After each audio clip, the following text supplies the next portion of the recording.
en place un comité constitutionnel qui a fait un travail extrêmement sérieux, approfondi.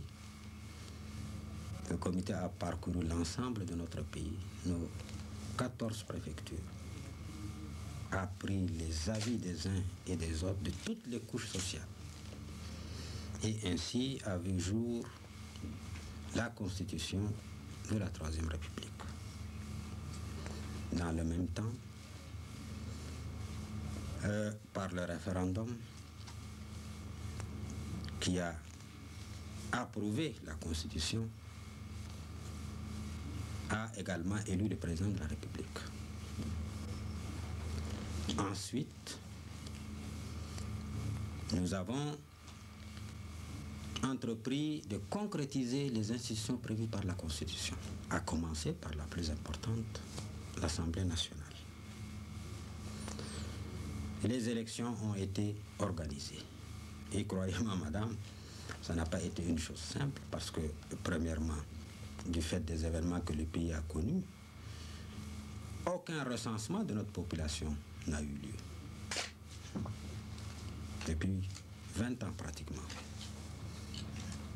Donc, il a fallu faire un travail extrêmement important, mettre en place des structures pour permettre à la population de participer pleinement au vote, car il s'agissait d'élire leurs députés. Et nous avons pris toutes les mesures pour que le scrutin puisse se dérouler dans la plus grande transparence, dans la plus grande liberté, dans la plus grande démocratie. Et cela s'est fait. Nous en sommes très heureux.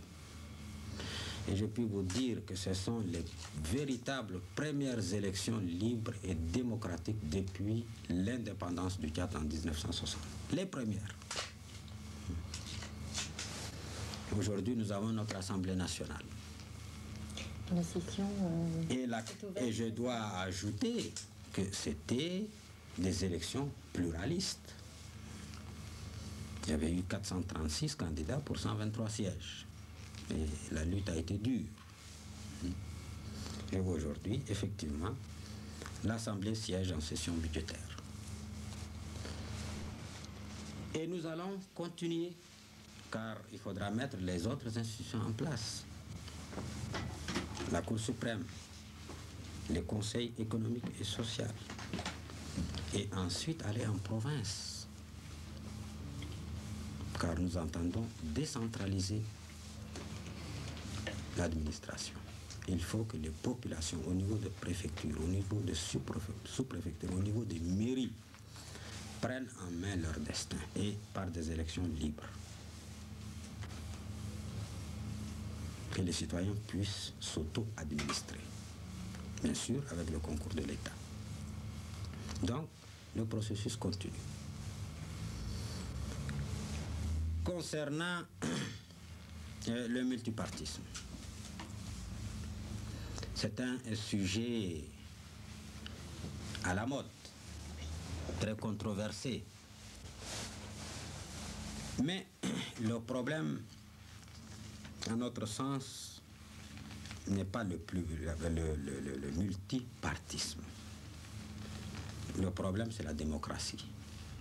Le problème, c'est la participation des citoyens aux affaires qui les concernent. Que les populations prennent en main leur destin. Maintenant, quelles sont les formes de cette démocratie et de cette liberté? Ça peut être le multipartisme. Il peut y avoir d'autres formes de pluralisme politique.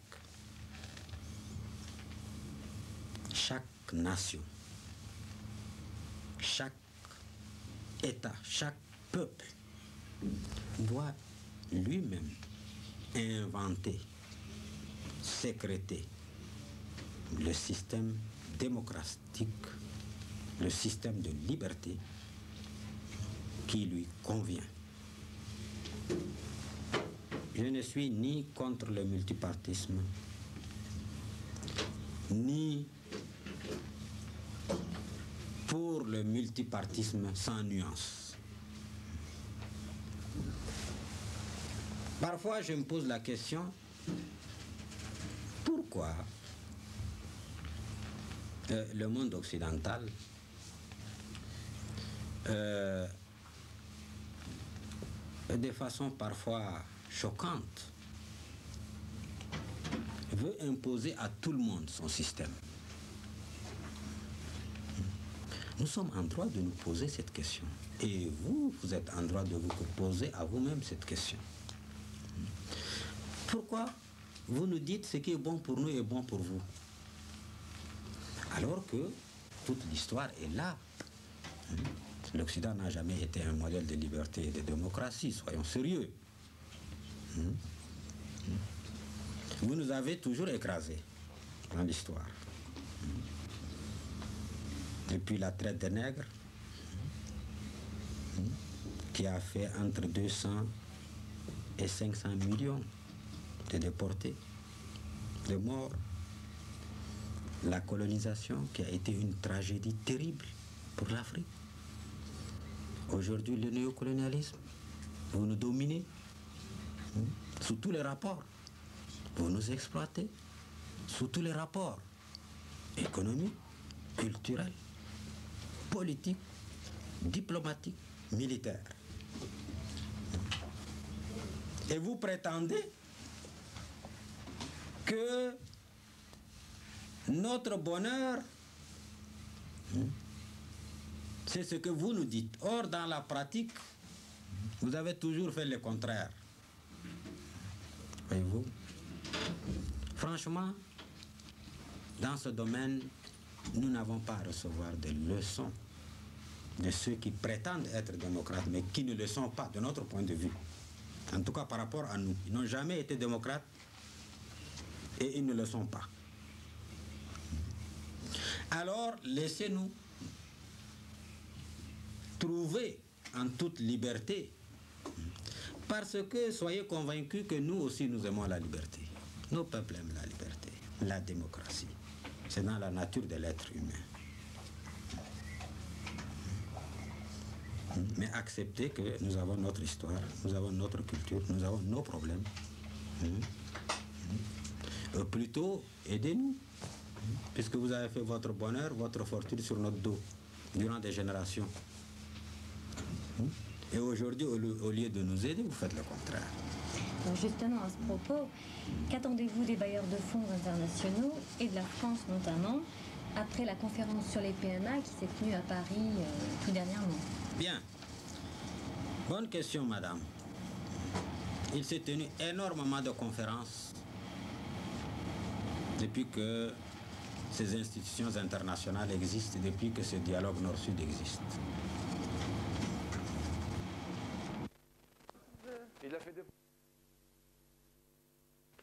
15 jours après son élection, l'Assemblée nationale, conformément à l'article 120 de la Constitution de la République, s'est réunie en session extraordinaire aujourd'hui. La cérémonie s'est déroulée dans la grande salle de conférence du ministère des Relations extérieures. Le président de la République, Al-Hajj Hissenabré, a assisté à cette première session extraordinaire. C'est à 10 heures que le chef de l'État est arrivé sur les lieux de la cérémonie. Il est accueilli par le doyen d'âge de l'Assemblée nationale et les deux plus jeunes députés. Le chef de l'État fait son entrée dans la grande salle de conférence du ministère des Relations extérieures. Il est ovationné par l'assistance. La grande salle de conférence du ministère des Relations extérieures est archi-comble. Nous donner des institutions démocratiques, créer une vie de droit et de liberté propice à l'éclosion des forces productives, tel est notre grand projet. C'est ce qu'a déclaré le président de la République lors de ses différentes interventions. Un huissier présente le programme de la cérémonie de ce matin dans la grande salle de conférence du ministère des Relations extérieures.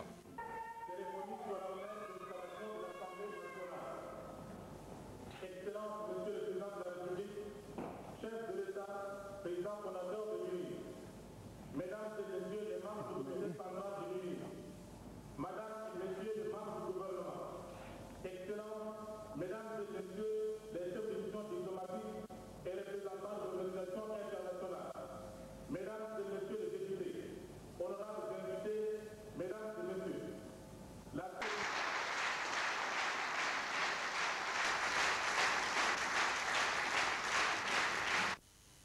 Après le doyen d'âge des députés, Mohamed Abdelkerim, le président de la République, son Excellence Al-Haj Hissène Habré, prend la parole devant l'assistance. Monsieur le Président, doyen d'âge, Messieurs les ministres, Mesdames et Messieurs les députés, camarades membres du comité central, Excellences, Messieurs les ambassadeurs et représentants des organisations internationales, camarades, Mesdames, Messieurs, ce n'est pas sans une certaine émotion, mais aussi une réelle satisfaction que j'assiste en ce jour à la séance solennelle de la première session de notre Assemblée nationale issue des premières élections libres, pluralistes et démocratiques de toute l'histoire politique de notre pays. Aussi qu'il me soit permis de rendre tout d'abord un hommage mérité à notre peuple, qui vient une seconde fois en l'espace de 8 mois de faire preuve d'une grande maturité politique en élisant librement et de la manière la plus responsable ses représentants au Parlement.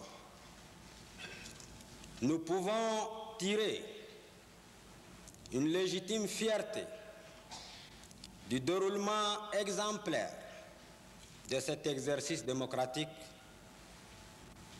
du sens aigu de responsabilité et du civisme de notre peuple, surtout quand on sait que nombreux sont ceux d'entre nous qui n'ont auparavant jamais approché une urne ou passé par un isoloir.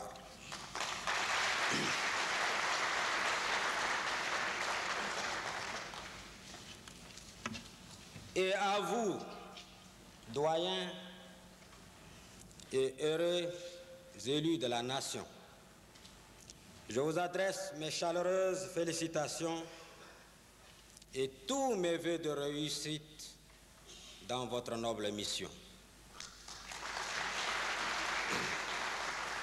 Mes encouragements aussi aux nombreux candidats écartés par le suffrage populaire, mais qui, par leur candidature, ont donné à ce scrutin toute la dimension pluraliste voulue.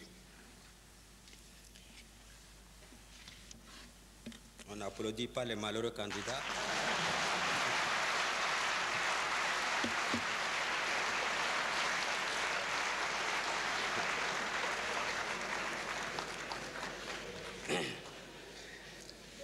Mesdames et Messieurs les députés, comme vous le savez, l'élection législative exemplaire qui vous a conduit aujourd'hui dans cette salle est une étape marquante d'un processus que nous avons entamé voilà plusieurs années pour restaurer notre pays dans toutes ses dimensions, notamment son accession à un véritable état de droit et de démocratie. Une démarche entreprise bien avant les clameurs véhiculées aujourd'hui par les médias de l'idéologie dominante. En effet, doter le Tchad des institutions démocratiques, c'est crédible, constituer et constitue l'un de nos objectifs, l'un de nos premiers objectifs dans l'œuvre de renaissance de notre pays meurtri pendant près d'une génération. Il nous fallait tout d'abord libérer la grande partie de notre territoire du joug de l'occupation étrangère, un objectif largement atteint grâce à l'intrépidité du bras armé de notre peuple, les forces armées nationales tchadiennes.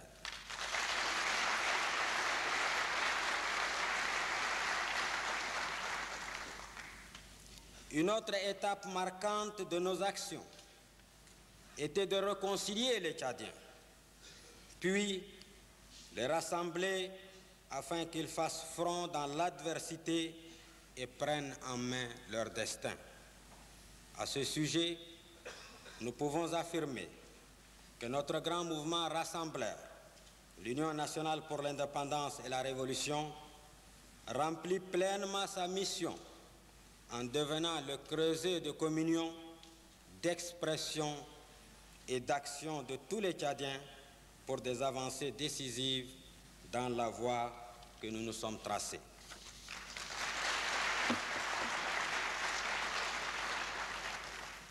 L'une de ces avancées significatives aura été, sans conteste, l'élaboration d'une nouvelle constitution et son adoption à la fin de l'année dernière par voie référendaire, ce en même temps que l'élection du président de la République pour un mandat de 7 ans.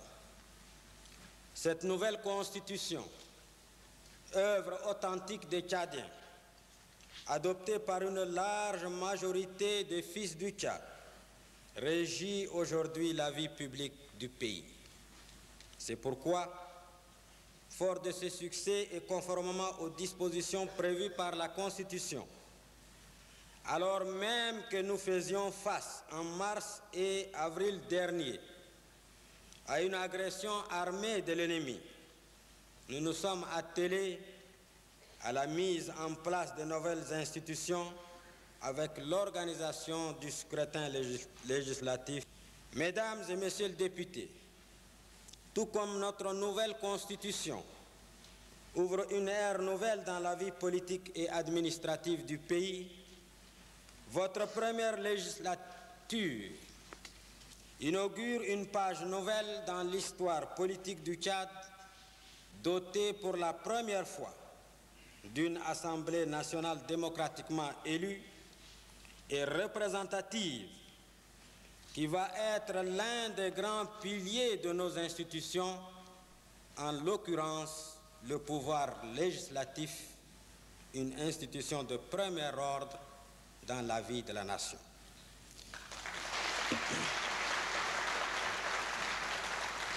C'est pourquoi, dans le contexte qui est celui de notre pays, je ne doute pas que vous êtes hautement conscient de la lourde mission qui est la vôtre dans l'exercice de ce pouvoir législatif. Vous aurez à statuer sur toutes les lois devant régir la vie politique, économique et sociale de la nation, et ce, encore une fois, dans un pays où tout est à faire, où tout est à refaire.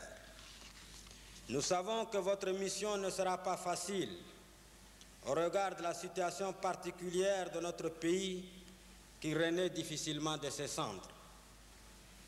Sans perdre de vue que nous devons continuer à relever les défis extérieurs, notamment faire face à une guerre outrancière qui nous a imposé de façon continue par le régime expansionniste libyen, et au moment où nous parlons, où je parle, l'ennemi s'apprête à lancer sa horde de mercenaires à l'assaut du Tchad dans une énième et vaine tentative de déstabilisation.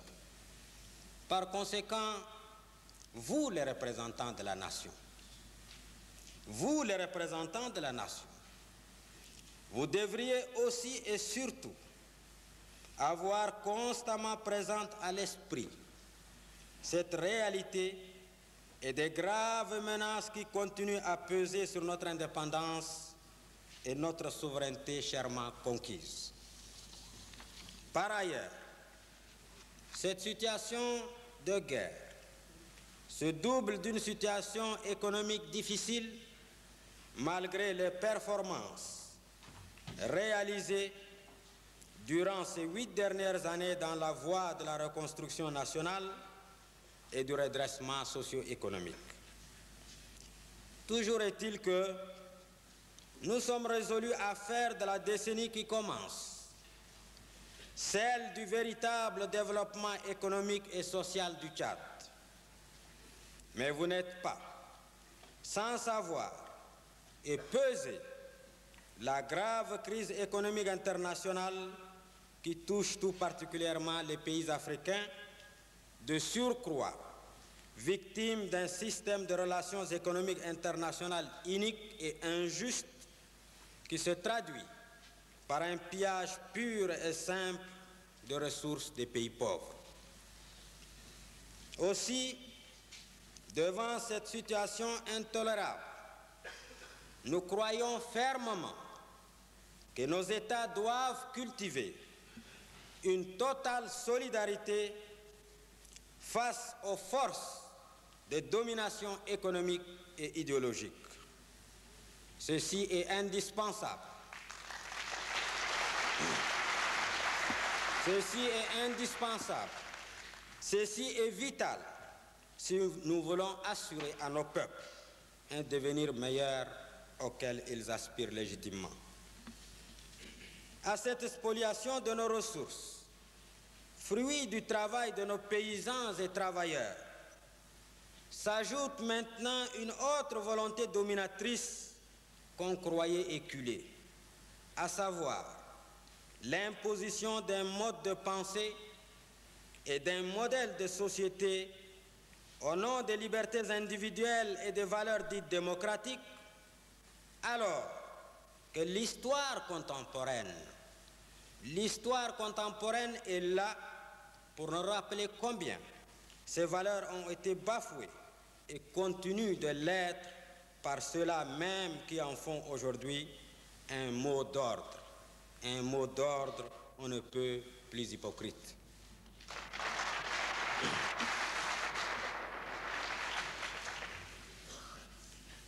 Les bouleversements politiques et économiques que traversent en ce moment tous les continents sont certes la traduction d'une mutation historique nécessaire, mais ils sont néanmoins chargés de nombreux et graves dérapages dans les rapports qui vont régir demain, si ce n'est déjà le cas, les relations entre les nations grandes ou petites, riches ou pauvres.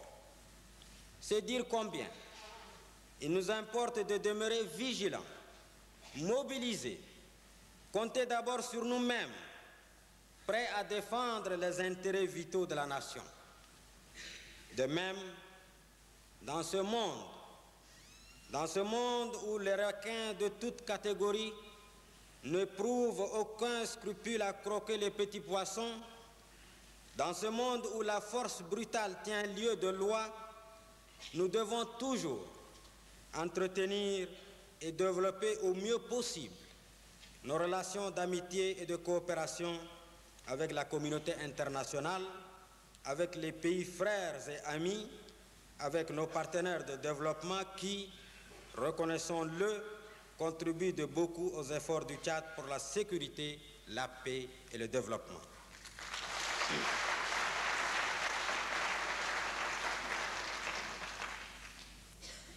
Honorables députés, dans quelques instants, vous allez élire démocratiquement, guidé par votre seule conviction, le bureau de l'Assemblée nationale.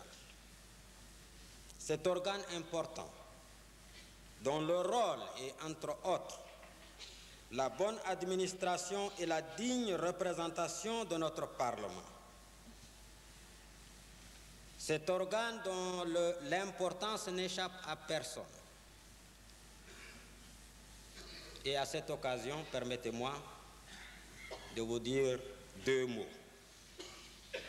Et cela dans l'intérêt de la nation, dans l'intérêt supérieur de la nation. Tenez compte, dans l'expression de votre vote, des réalités de notre pays, dans sa diversité complémentaire. Tenez compte des considérations de sérieux, d'honnêteté morale et intellectuelle. Tenez compte des considérations de compétence, d'efficacité et de dévouement à la cause nationale.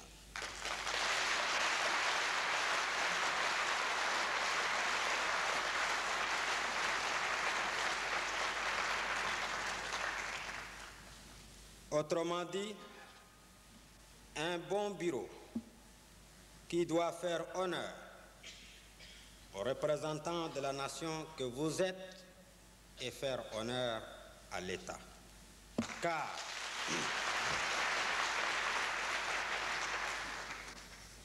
Car vous allez commencer à assumer une lourde tâche, une lourde et noble et exaltante mission.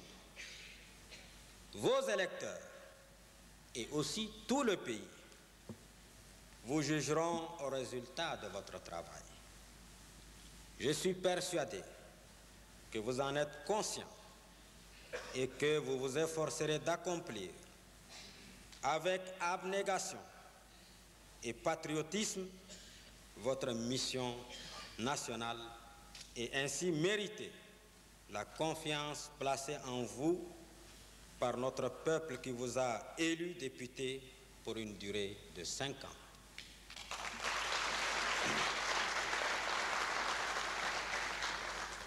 Mesdames, Messieurs, je souhaite plein succès aux travaux de la présente session et une bonne et heureuse législature. Vive le Tchad, vive la République.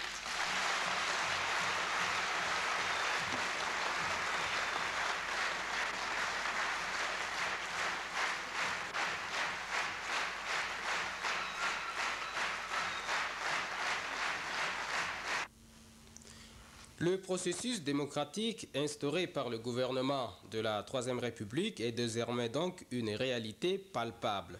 Les députés de la nation tchadienne, comme l'a dit le président de la République, ont la lourde tâche de défendre au nom du peuple les intérêts supérieurs de la République. Le président de la République, après avoir prononcé son discours devant l'Assemblée nationale, devant la première session extraordinaire de l'Assemblée nationale, quitte la grande salle du ministère des Relations extérieures. Le Tchad, État de droit, est une république libre, une, indivisible, laïque, démocratique et sociale. C'est l'article 2 de la Constitution de la République qui le dit.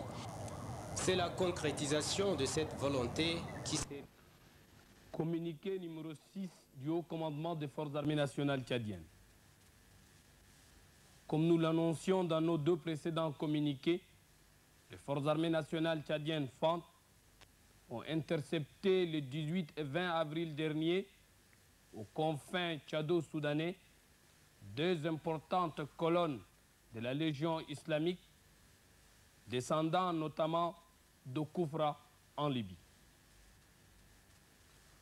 Nos valeureuses forces armées ont totalement détruit ces colonnes composées de mercenaires surarmés par leurs commanditaires libyens. Aussi, le bilan définitif de ces 2 actions héroïques des forces armées nationales tchadiennes s'établit comme suit. Du côté des mercenaires de la Légion islamique, 736 morts, 328 prisonniers de guerre, matériel récupéré sur l'ennemi, 56 véhicules Toyota transport de troupes, 16 véhicules Toyota équipés de lance-roquettes multiples sol-sol de 107 mm, 32 véhicules Toyota équipés de DCA de 14,5 mm, 7 véhicules Toyota équipés de SPG-9, 5 véhicules Toyota équipés de 12,7, 2 véhicules Toyota équipés de radio émetteur-récepteur, 12 JEP coréennes équipées de canons de 106 mm,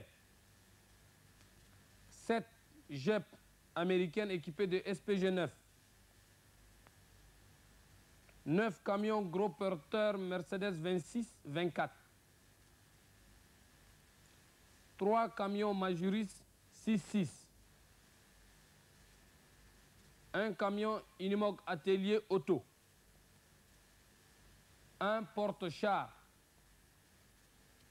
2 postes de tir Milan, 16 mortiers de 81 mm, 21 canons de 106 mm, 5 SPG-9, 15 mitrailleuses de 12,7, 8 lance-roquettes multiples de 107 mm, 80 fûts de gasoil, 7 fûts d'huile moteur, un important lot de munitions de tout calibre et de nombreuses armes individuelles. Matériel ennemi détruit. 27 véhicules Toyota équipés de lance-roquettes multiples de 107 mm. 17 véhicules Toyota transport de troupes. 36 véhicules Toyota équipés de 14,5 mm. 18 véhicules Toyota équipés de SPG